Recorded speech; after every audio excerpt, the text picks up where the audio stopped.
Hello दोस्तों, स्वागत है आप सबका एक बार फिर से इस YouTube चैनल पर। इस वीडियो में हम लेकर के आए हैं आपके लिए रूस यूक्रेन तनाव पर निबंध। आइए इस वीडियो में हम इस निबंध पर चर्चा करते हैं कि किस प्रकार से इस ज्वलंत टॉपिक पर निबंध लिखा जा सकता है, किस प्रकार से निबंध लिखा जाएगा। आइए इस निबंध की शुरुआत की जाए। रूस यूक्रेन तनाव पर निबंध। रूस तथा यूक्रेन दोनों एक दूसरे के पड़ोसी देश हैं। दोनों ही देश यूरोपीय महाद्वीप में आते हैं। यूक्रेन यूरोप के पूर्व में स्थित है। इसकी सीमा पूर्व में रूस, उत्तर में बेलारूस, पोलैंड, स्लोवाकिया, पश्चिम में हंगरी, दक्षिण पश्चिम में रोमानिया और मोल्डोवा तथा दक्षिण में काला सागर और एजोव सागर से मिलती है। यूक्रेन दिसंबर 1922 ईस्वी में सोवियत समाजवादी गणराज्य संघ में शामिल हुआ था।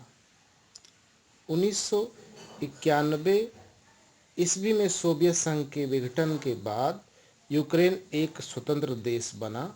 वहीं रूस एक ट्रांस कॉन्टिनेंटल देश है जो यूरोप व एशिया में विस्तृत है। शक्ति क्षमता के आधार पर रूस के पास 30 लाख जवान हैं, वहीं यूक्रेन के पास 10 लाख सैनिक हैं। रूस के राष्ट्रपति व्लादिमीर पुतिन द्वारा सैन्य कार्यवाही के आदेश के बाद यूक्रेन पर ताबड़तोड़ मिसाइलों से हमले किए जा रहे हैं।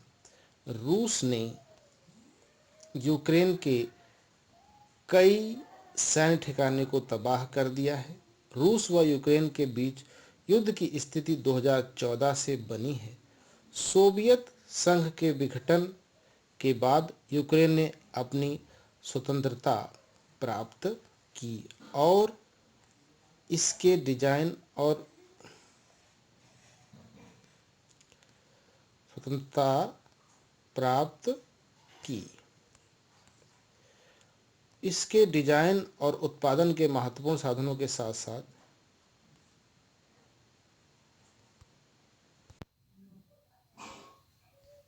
और उसके डिजाइन और उत्पादन के महत्वपूर्ण साधनों के साथ साथ दुनिया में तीसरा सबसे बड़ा परमाणु भंडार विरासत में मिला।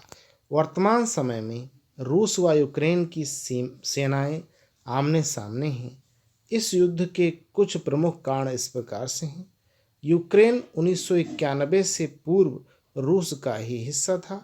1991 के बाद यूक्रेन एक स्वतंत्र राष्ट्र बना। 2013 ईस्वी में यूक्रेन की राजधानी कीव में तत्कालीन यूक्रेनी राष्ट्रपति विक्टर यानुकोविच का विरोध हुआ। इस विरोध का रूस ने समर्थन किया, जबकि अमेरिका व ब्रिटेन ने यानुकोविच का समर्थन किया, जिससे खफा होकर रूस ने यूक्रेन के भाग क्रीमिया पर कब्जा कर लिया। वह यूक्रेन के अलगाववादियों को रूस ने समर्थन दिया। अलगाववादियों ने पूर्वी यूक्रेन के एक बड़े हिस्से पर कब्जा कर लिया। तभी से इसी पूर्वी क्षेत्र, जिसे डोनबास क्षेत्र भी कहा जाता है, संघर्ष चल रहा है। हाल ही में यूक्रेन ने नाटो संगठन से करीबियां शुरू कर दी थीं। रूस व नाटो देशों के मध्य मतभेद कई वर्षों से जारी है। नाटो में वर्तमान में 30 देश सदस्य के रूप में हैं और नाटो अपना विस्तार पूर्वी यूरोप में जॉर्जिया व यूक्रेन को शामिल करके करना चाहता है। नाटो एक सैन्य संगठन है। 2008 में नाटो ने जॉर्जिया और यूक्रेन को संगठन में शामिल होने का न्योता दिया तो रूस को आपत्ति हुई। रूस नाटो को अपनी सीमा के आसपास नहीं देखना चाहता है। एक और विवाद है जो ऊर्जा आपूर्ति से संबंधित है।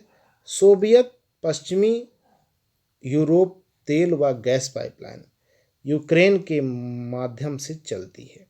2021 व 2022 के दौरान यूक्रेन की सीमा पर रूसी सैन्य निर्माण ने दोनों देशों के बीच तनाव को बढ़ा दिया है।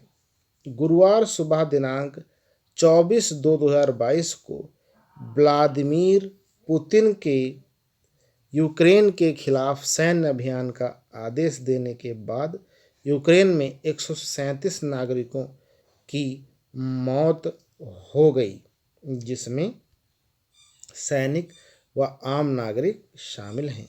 समस्त विश्व दोनों देशों के बीच शांति बहाली की कामना कर रहा है।